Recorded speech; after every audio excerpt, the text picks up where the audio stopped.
I'd like to take a look at how I'm building the Star Trooper rocket. A friend of mine had this at the last launch. I said, yeah, I've got to build one of these. In keeping with this channel, in terms of how do you engineer a better rocket, how do you make the rocket fly better, be more reliable, more recoverable, I'd like to show you some of the improvements I'm doing on the build. This rocket will go up to 900 feet on just an A engine. If you think about that, 900 feet, you take a rocket that's only 8 inches long, you're not going to see that 900 feet away. So it's important to have a very, very large streamer in this rocket in order to see it at that height.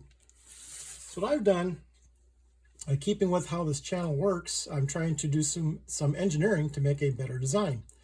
So I have a Kevlar cord. The Kevlar cord is attached to the coupler in here.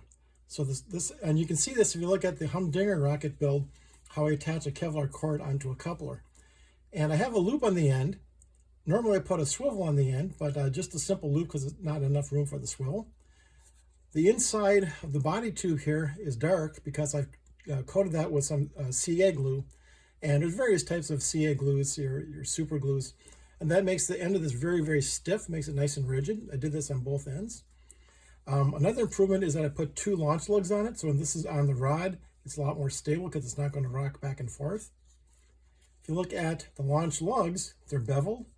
And if you have some dirt on the rod and you're launching, the dirt will slide over this much easier. Rather than this being square, it's going to hit it, tend to slow it down. So again, that's going to help your launch operation. The final change I made is this. This is actually an addition.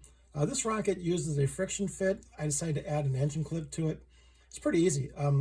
The coupler in here acts as an engine block, and so the engine's going to stop right here. And I just put the clip in at the point where the engine block hits the engine itself. So now this clip now will hold the engine in instead of it just being friction fit. A friction fit, my concern is that it does take a bit more pressure to shoot a streamer out, and that pressure may take a little bit longer to develop. So friction fit, the engine may eject.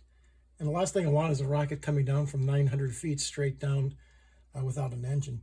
To basically secure this, I put a dab of epoxy in this, and when this hardens, it'll hold the clip in place, and I can just slide the engine into the back.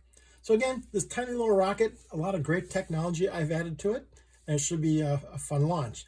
Stay tuned for the next 2 videos when I build the recovery system.